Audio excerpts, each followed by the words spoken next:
संत महात्मा हमें समझाते हैं कि हम शरीर में अवश्य हैं, पर शरीर नहीं है। हम वास्तव में आत्माएं हैं जो मनुष्य होने का अनुभव प्राप्त कर रही है। इस विचार से बड़ी प्रेरणा मिलती है कि हम असल में ऐसी पावन जीवात्माएं हैं जिनका तेज मन इंद्रियों की संगति के कारण कुछ समय के लिए धुंधला पड़ गया है। हमें अपनी आत्मा के निर्मल होने का अनुभव तभी होता है जब हमारी आत्मा मन को वश में कर लेती है। संत महात्मा हमें समझाते हैं कि आत्मा की यह उच्च अवस्था केवल और केवल भजन सिमरन द्वारा ही प्राप्त हो सकती है।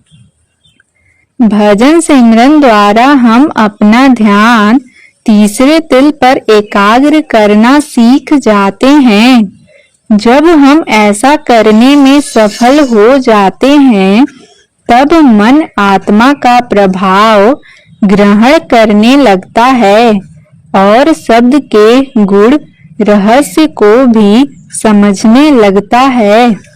उस अवस्था में पहुंचकर स्वाभाविक तौर पर हमारी आंखों पर से अज्ञानता का अंधेरा दूर होने लगता है और आत्मा पर चढ़ी पल पल रंग बदलती इच्छाओं और दुनियावी प्रभावों की परतें उतरने लगती है।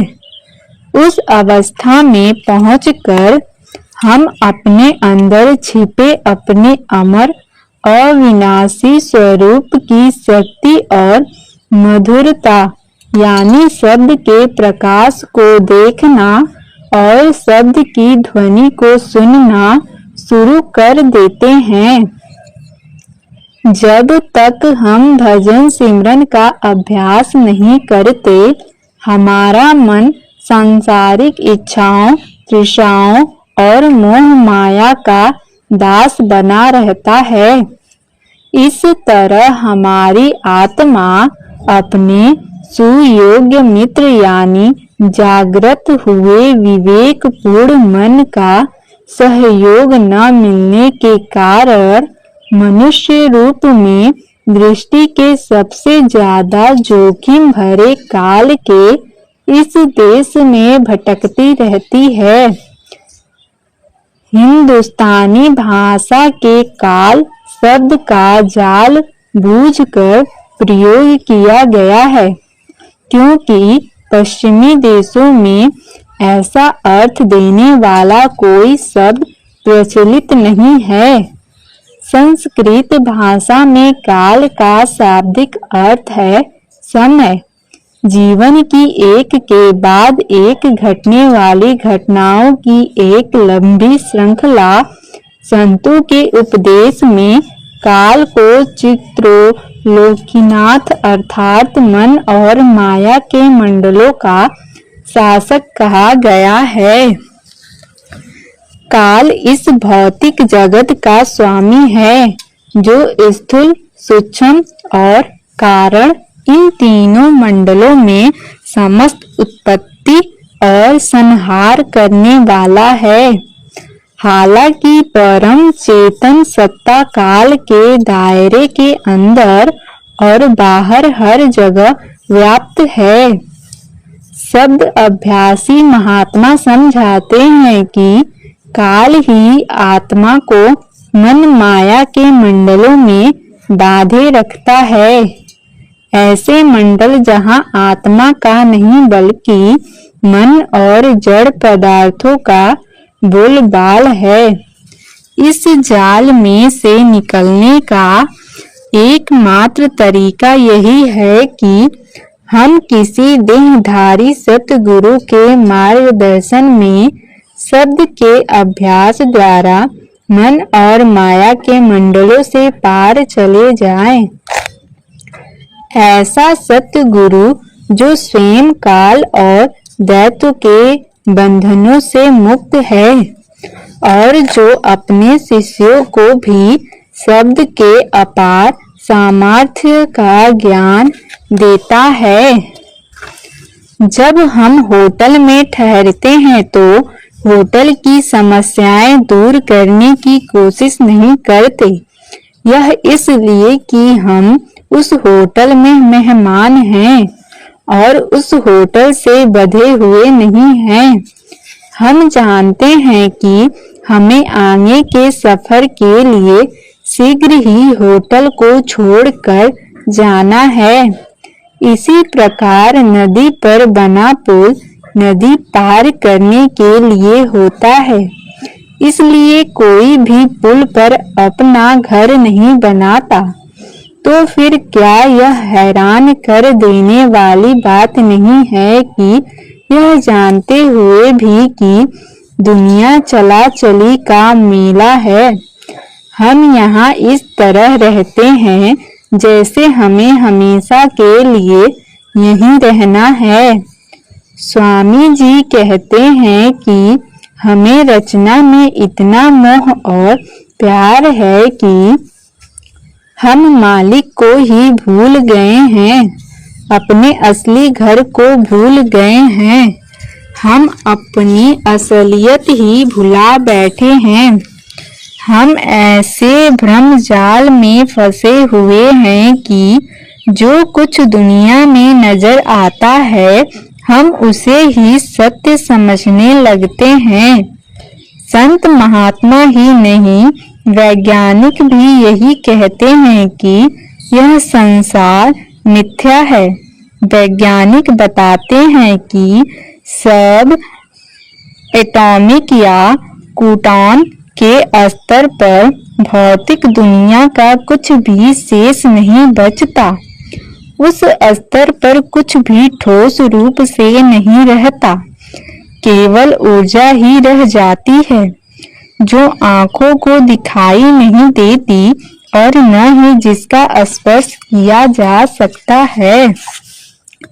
हमारी इंद्रियां इन ऊर्जा क्षेत्रों को देखने या इनका अनुभव कर पाने में बिल्कुल असमर्थ है, क्योंकि ये ऊर्जा क्षेत्र वास्तव में शून्य में हो रहे स्पंद मात्र है। पूरे ब्रह्मांड में सभी सूर्य, तारे, आकाश, गंगाएं आदि एक बहुत बड़ा भ्रम जाल है जो एक पल में लाखों बार जलते बूझते हैं। संपूर्ण ब्रह्मांड जगमग करती रोशनी के समान है। जिस भ्रम में हम रह रहे हैं वह केवल आंखों से दिखाई देने वाले भौतिक संसार तक ही सीमित नहीं है। हमारे संकल्प, विकल्प, हमारी भावनाएं और मोह आदि भी इस मन और माया के भ्रम जाल का ही हिस्सा है। केवल भजन सिमरन ही वह साधन है जिसके द्वारा हम मनुष्य जीवन की असलियत को समझ सकते हैं कि वह नश्वर है, सदा बदलता रहता है। हम यह भी समझ जाते हैं कि हमारे सभी मोह और यत्न यहाँ तक कि जीवन भी व्यर्थ है। भजन सिमरन उस महान और अविनाशी सत्य तक पहुँचने का साधन है। सतगुरु की सहायता और भजन सिमरन के द्वारा हम निचले मंडलों की स्वप्न अवस्था से जाग सकते हैं। संत महात्मा समझाते हैं कि जिस प्रकार इस संसार का निरंतर बदलते रहना इसकी प्रकृति है, उसी प्रकार मनुष्य के अस्तित्व की असलियत भी अमर अविनाशी आनंद स्वरूप है और उसे इस सत्य का अनुभव करने का अधिकार भी बख्शा गया है। इस भौतिक संसार में जीवन व्यतीत करते हुए ऐसी स्पष्ट सोच रखना कि हमें केवल अपने आध्यात्मिक उद्देश्य को पूरा करना है, वास्तव में कितना कठिन काम है। संसार में हम जिधर भी देखें दुख, संघर्ष और बदलाव दिखाई देता है। अपने आसपास के माहौल से प्रभावित होकर हम स्वभावश ऐसा रास्ता अपनाते हैं जिसमें कम से कम संघर्ष करना पड़े। नदी के बहाव के साथ तैरना आसान लगता है, इसलिए हम समय के बहाव के साथ नीचे की ओर ले जाने वाली प्रवृत्तियों के साथ बहते चले जाते हैं। परंतु सतगुरु हमें बहाव के विरुद्ध तैरने का लाभ बताते हैं और नीचे की ओर खींचने वाली हर चीज से दूर रहने की विधि सिखाते हैं। संसार में हर ओर बेइंसाफी, बीमारी और गरीबी छाई हुई है। हिंसा, धोखाधड़ी और भोग विलाम का बोलबाल है, पर हमें यह समझने की कोशिश करनी चाहिए कि अगर हम उन प्रवृत्तियों का शिकार बने रहेंगे जो हमें पतन की ओर ले जाती है, तो हम न केवल अपने आत्मिक स्वरूप से और अधिक दूर हो रहे हैं, बल्कि दुख और अशांति को न्योता भी दे रहे हैं। मन की इन नीच प्रवृत्तियों का शिकार होकर इंद्रियों के विषय भोगों में उलझे रहने के कारण हमें पुनः इस संसार में जन्म लेना पड़ेगा और हम पहले से भी अधिक दुखी हो जाएंगे। सही मार्ग की खोज करने का अर्थ है अपने आत्म स्वरूप में विश्वास रखना। हर प्रकार का बाहरी संघर्ष वास्तव में आंतरिक संघर्ष का ही प्रकट रूप है। हम इस संसार को अपने रहने के लिए एक आदर्श स्थान तो नहीं बना सकते, परंतु खुद को तो बदल ही सकते हैं। भजन सिमरन द्वारा हम धीरे धीरे उच्च अवस्था को जरूर प्राप्त कर सकते हैं। अंतर्मुखी होकर और आंतरिक जीवन की असलियत का अनुभव प्राप्त करके हम अपने अंतर से ऐसी शक्ति प्राप्त कर सकते हैं कि चाहे हमारे आसपास की सारी दुनिया में अज्ञानता के कारण अफसरा तरफी मची हो, तो भी हम शांत और अडोल रह सकते हैं। काल के इस देश में दुख और परेशानियां सदा ही रहेंगी, परंतु भजन सिमरन द्वारा हमें अंतर से ऐसा बल और सहारा मिल जाता है कि हम रोजमर्रा की जिंदगी के उतार चढ़ाव का मुकाबला खुशी खुशी से कर सकेंगे।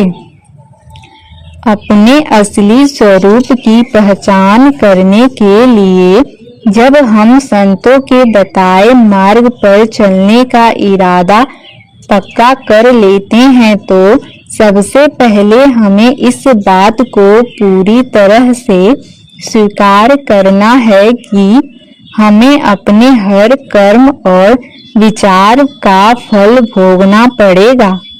जैसे काल का काम है हमें दुखों के इस देश में कैद करके रखना, उसी प्रकार हर इंसान की भी यह जिम्मेदारी है कि वह अपनी आत्मा की तरक्की के लिए, अपने भविष्य के लिए खुद कोशिश करे। हमारा वर्तमान हमारे पिछले विचारों और कर्मों का फल है। कर्म और कर्म फल के नियम अनुसार हमारा भविष्य हमारे आज के विचारों और कर्मों द्वारा तय किया गया है। इस समय हम अपनी निर्मल बुद्धि और विवेक द्वारा अपने जीवन के हर पल का इस्तेमाल इस तरह कर सकते हैं कि हमें न केवल इस जीवन में बल्कि अनंत काल तक इसका फायदा मिले। मनुष्य होने का यह अवसर एक वरदान भी है और एक चुनौती भी। हमने इस समय जो शरीर धारण किया हुआ है वह एक दिन नष्ट हो जाएगा, परंतु आत्मा कभी नहीं मरती। वह इस जन्म में किए हुए कर्मों का फल बाद में भी भोगती रहेगी। अगर हम सजग हैं, इस समय अपनी जिंदगी में सही चुनाव करते हैं तो हमें भविष्य में भी सही फैसले करने में सहायता मिलती रहेगी। हम वास्तव में कौन हैं, यह जानने का अब हमारे पास यही मौका है। फिर अगले जन्म का इंतजार हम क्यों करें? भजन सिमरन को अपने जीवन में सबसे अधिक महत्वपूर्ण बनाने में देर क्यों करें? भजन सिमरन के लिए यदि हम आज कोशिश नहीं करेंगे तो फिर कब करेंगे? हमें अपने आप से पूछना है कि अगर मैं भजन सिमरन नहीं करूंगा तो मेरी जगह कौन करेगा? हमें अपने आप से सवाल करना है कि आखिर हम संत मत में आए क्यों हैं? अगर हमने अपनी मर्जी से यह मार्ग चुना है तो अब इसमें आगे बढ़ने में देर क्यों कर रहे हैं? हमने पूरे सोच विचार के बाद ही सतगुरु से शब्द मार्ग का उपदेश लिया है। अपने मकसद को कामयाब रखने के लिए हमें अपने इरादे, अपनी प्राथमिकताओं पर हमेशा नजर रखनी है। यही वक्त है कि हम तन मन से सतगुरु के उपदेश पर चलें। भजन सिमरन के अभ्यास द्वारा अपना ध्यान तीसरे तिल पर एकाग्र करने के लिए इससे अच्छा अवसर कभी नहीं आएगा। इस काम को पूरा करना हमारी और सिर्फ हमारी जिम्मेदारी है।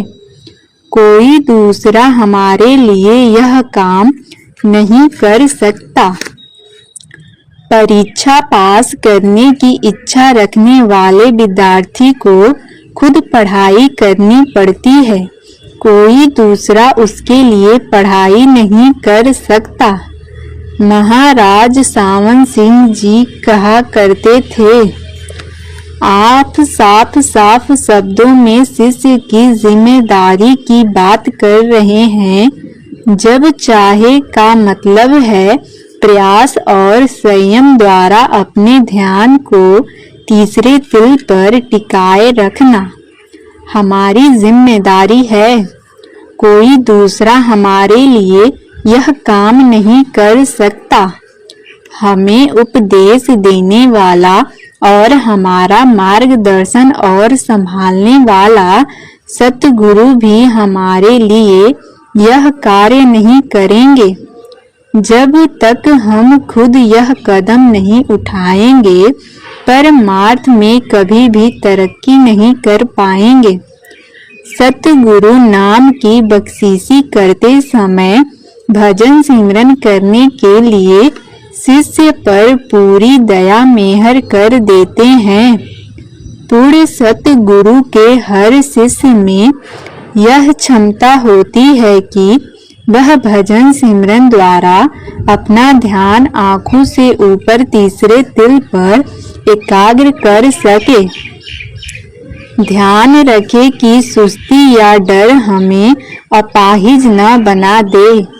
हमारे अंदर सूरत को तीसरे तिल तक ऊपर उठाने की क्षमता मौजूद है, क्योंकि जो शक्ति संपूर्ण रचना का आधार है वही हमारा भी आधार है।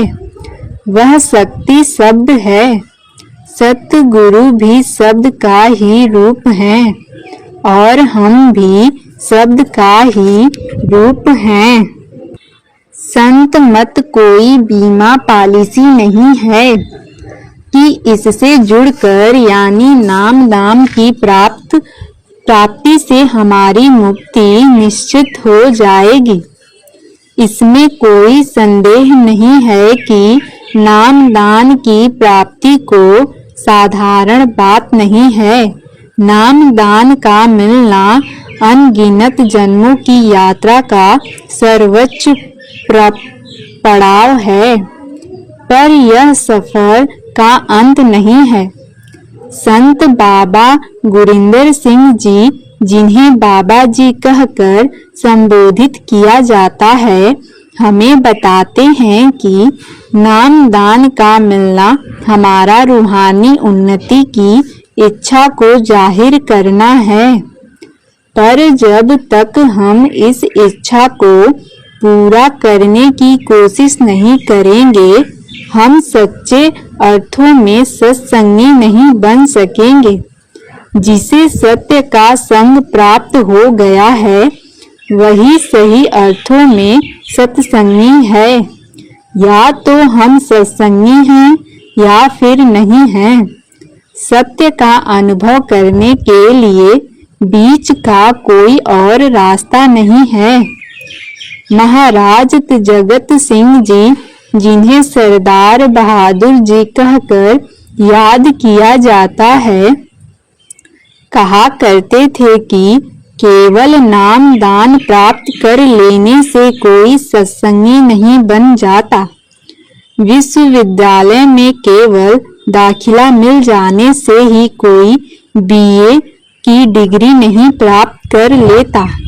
बीए की डिग्री लेने से पहले विद्यार्थी को कई कक्षाएं पास करनी पड़ती है।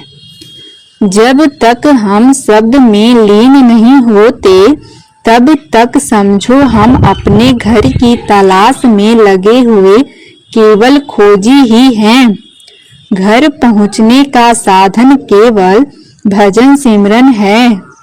हम चाहे कितनी बार सतगुरु के देह स्वरूप के दर्शन कर लें, चाहे कितने भी सत्संग सुन लें, कितनी भी सेवा क्यों न कर लें और चाहे जितनी पुस्तक पढ़ लें, परंतु अगर हम भजन सिमरन नहीं कर रहे हैं तो न हम सही अर्थों में सत्संगी हैं और न ही पूरी तरह सतगुरु के उपदेश पर चल रहे हैं।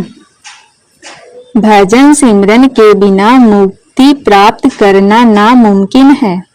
सतगुरु हमें शब्द के अभ्यास की युक्ति सिखाने और अंतर में शब्द यानी सच्चे गुरु के साथ जोड़ने के लिए आते हैं। नाम दान की बख्शीशी हो जाने के बाद हमें अपने सतगुरु के उपदेश पर अमल करना है। सतगुरु के उपदेश के बजाय सतगुरु के बाहरी स्वरूप की ओर ध्यान देना हमारी भूल है और यह भूल हमारी रूहानी उन्नति में रुकावट है। सत्य गुरु की उंगली तीसरे तिल की ओर इशारा कर रही होती है, पर हम उनकी उंगली जिधर इशारा कर रही होती है उधर ध्यान देने के बजाय उंगली पर ही ध्यान देने में लगे रहते हैं।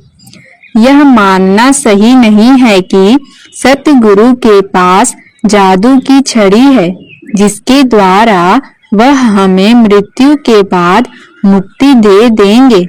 यह सोचना भी हमारी बहुत बड़ी भूल है कि हमें नाम दान मिल गया है और हम सतगुरु के दर्शन करते रहते हैं, इसलिए मृत्यु के बाद हमें मुक्ति अवश्य मिल जाएगी। हुजूर महाराज चरण सिंह जी कहा करते थे कि भजन सिमरन न करने का कोई भी बहाना उचित नहीं है। सतगुरु ने हमारे ऊपर दया मेहर की वर्षा करके अपनी जिम्मेदारी पूरी कर दी है। अब अपनी आत्मा के कल्याण के लिए प्रयास करना हमारी जिम्मेदारी है और हमें अपनी जिम्मेदारी पूरी ईमानदारी के साथ निभानी चाहिए।